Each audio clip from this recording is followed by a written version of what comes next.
presence in Nashville and beyond, our next guest has carved out a unique place in the music industry with her blend of country, rock, and soul influences.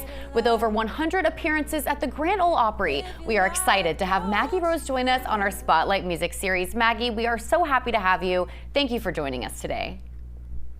Thanks for having me.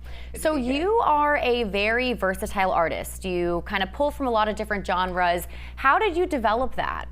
I think I owe it to all the time I've spent here in Nashville, and it's been 16 years I moved here. And I've had a lot of time to explore all those sounds and all those multitudes within me. And I initially started off in more of like the traditional commercial country path, but then after I continued making new albums, I realized my capabilities as a soul singer, and the show is really high energy, so we love a little rock and roll in there too. And I think that's kind of, representing all the versatility within myself. Mm-hmm. And now, do you have inspirations that you pulled from all these different genres? Yes. Yeah, I feel like I grew up in the time of the female diva singer. So I had Mariah Carey and Whitney, and I also love Carole King's writing and Aretha Franklin soul and a lot of that Laurel Canyon kind of sound, and Joni Mitchell. So I have a lot of really talented people to look to, and also just my peers in Nashville. There's so much talent around here, so I just feel like it's a very inspiring place to create and be part of this community. Mm-hmm. And now you released an album in April of this year. Can you talk about this album? Yes, I released No One Gets Out Alive on April 5th, and it was a project about just taking stock of where I am in my life and being grateful, also moving forward with only what I need, realizing that we have a finite amount of time on this earth. And when the pandemic kind of threatened my livelihood and so many people's livelihoods, I realized I have to make something beautiful and seize the moment while I can. And it helped me find a lot of closure after some grief and relationships ending. And I hope it does the same for other people.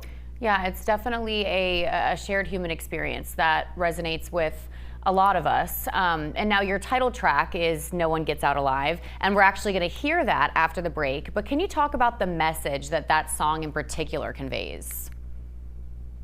For sure. I mean, if you hear the title just on its own, it can sound kind of ominous or dark, but it's about the urgency of right now. And I had some people who passed away during the last couple of years, and just some beauty that happened as well. And I wanted to kind of encourage people to realize that there isn't always an abundance of time to be able to pursue these things and to enjoy life and try and make something beautiful regardless of what's going on around you. There's no way that we could know when we'll go where all things go forever. But I'm gonna hope for better. Maggie, where can people find more information about you and keep up with you?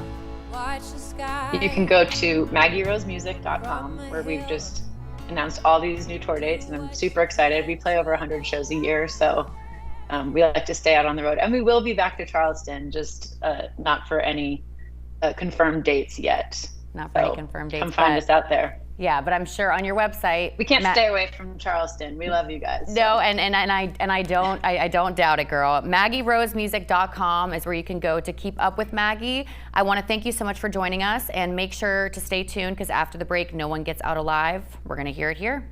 Thank you so much. Thank you. We're back in 2 minutes.